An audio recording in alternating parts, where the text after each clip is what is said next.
Hey, how's it going? This is Joe Untel, and these are some of the headphones I have lying around here.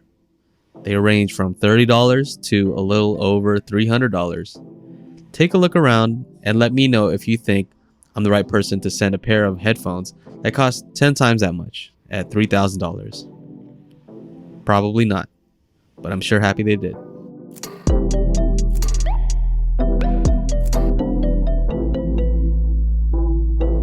So these are the Focal Stellias.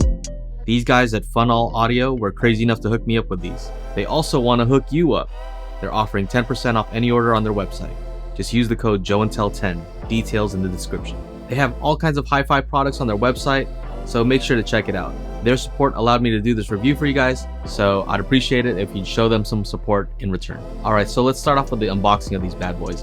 They kind of remind me of the unboxing experience from maybe an Apple product, or more so like my Leica X1 when I got it back in the day.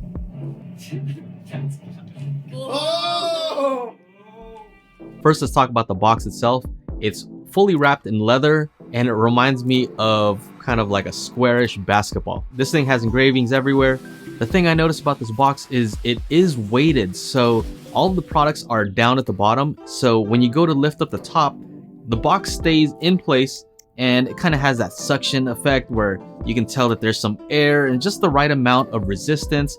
You pull that thing up, very satisfying. Apple used to do that back in the day. I'm not so sure that they still do that, but it is a nice touch.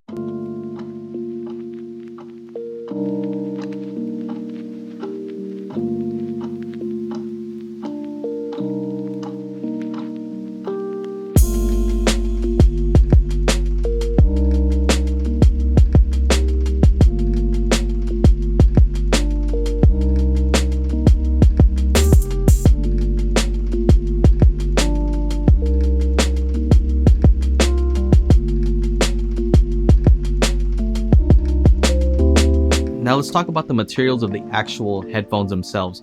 So these are made of mostly metal, leather, and beryllium. So unlike my other headphones that are made mostly of plastic, these are made mostly of metal. And listen to the satisfying click when you adjust the headband. Nice touch. These also have a lot of that nice soft real leather, and it's on the headband part up here, as well as in places you wouldn't expect, like the outside, but also of course the ear cups. That makes these very comfortable. And yeah, lots of leather. It even has this leather tag here to let you know that an animal died for your comfort. Actually, I don't know what this says because I don't know what this means. The drivers themselves are made out of beryllium, which Focal is known for. They've been using it in their speakers for a while and their tweeters, and the material itself is lightweight and rigid, both of which are properties that you want in a driver, and it's also toxic. You'll be fine as long as you don't inhale it. It's also the material that they use in their flagship headphones, the Focal Utopias. The ear pads on these are very soft and they conform well to my head, even if I'm wearing a snapback. I've tried it with sunglasses, and it still does a good job of sealing the sound coming in from the outside. It also does a good job of limiting the sounds that are coming out from the headphones to the people around me, which leads me to the next topic of noise cancellation versus noise isolation. Unfortunately, these headphones are not active noise canceling, which is something that I really like in headphones.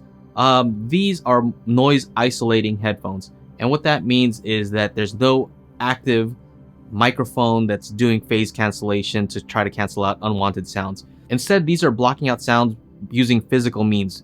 Like I said, that seal around the ear. And so that's mainly it. And the difference for me is that noise isolating headphones seem to have that effect where you can hear your own breathing and you can hear your own heartbeat, which is a little bit distracting for me. And you can get this effect just by plugging your ears, or if you've ever used those earplugs, you can kind of start hearing yourself breathing. And with active noise canceling, you don't hear that. So it comes with two cables, one balanced XLR, and the other is a 3.5 millimeter with a screw-on adapter, which they include. Both of the cables terminate to a 3.5 millimeter that goes into each ear cup.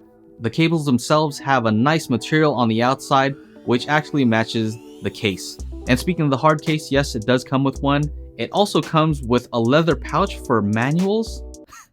Rich people. As far as the overall sound, they sound fantastic, as they should for the price. One thing that you'll notice about these that's different from other headphones is the drivers are actually angled in towards your ears, so they're angled in front of you like this, as opposed to most headphones which are just kind of coming at you from the sides. And you'd think that that might not make a big difference, but it does. What I noticed from these is that it had a wider soundstage. It sounded more similar to some of the open back headphones that I have and some of the other ones that I've tried in the past.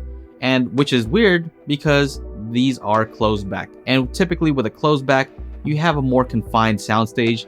These do not sound like that. The other thing is it sounds like the image is coming from in front of you, which makes sense because it actually is. I mean, the drivers really are coming at you from the front, and so that makes sense that that happens. But it helps with the center imaging and overall soundstage. So to make sure they actually made a difference, I did an experiment where I just turned the headphones around and used them the other way, where the drivers were facing kind of towards the back of my ears, and it made a huge difference. It sounded completely muffled and weird, so that lets me know that it actually makes a difference. Most of my listening was done on my laptop, streaming from Tidal or Qobuz, and it was connected to the Shit Modi 3 DAC, the Low-Key EQ, and the Bailey 2 tube headphone amplifier. Okay, so let's talk about the sound signature for a second.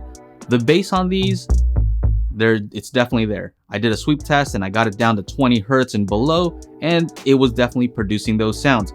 Now, it wasn't as weighty as some of the other headphones that I have, which I prefer. I mean, I just like, if you know me, you know that I like some bass, and you know, it doesn't sound as good as the beats that I have.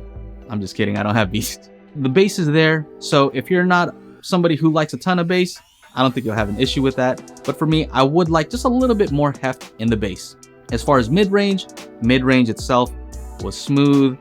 Voices, male vocals, female vocals, they all sounded accurate, so no complaints with regards to the mid-range.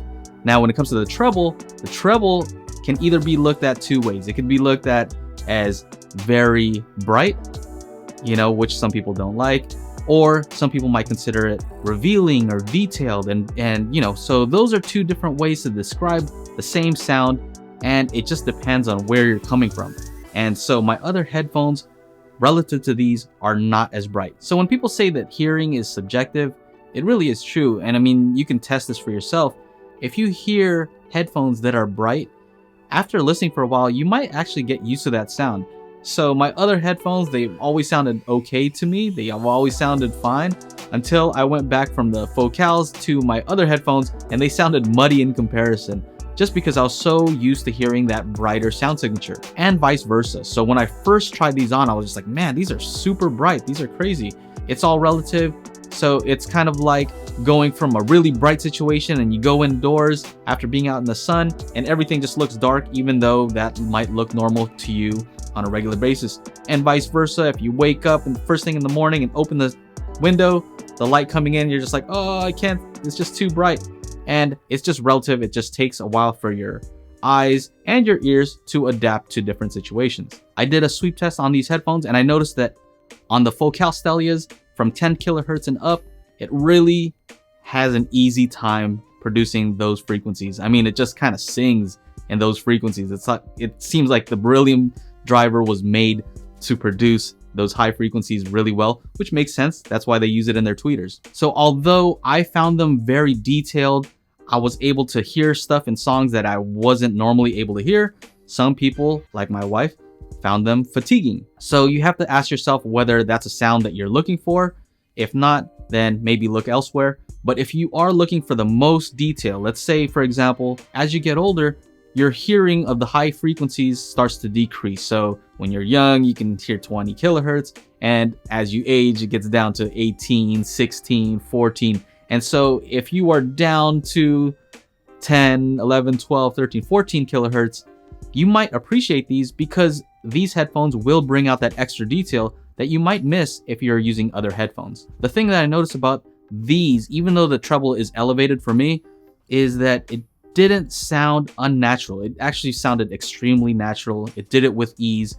And an experiment I did was I compared it with some of the other headphones that I had, and using the Shit Low-Key EQ, I turned up the treble on those to try to match the detail that I was getting from the Focal Stellias. And what I noticed with the other headphones is it sounded forced. It sounded unnatural, and it just wasn't as smooth as the way the Focal sounded. Even though I did get that extra brilliance, it still didn't sound the same.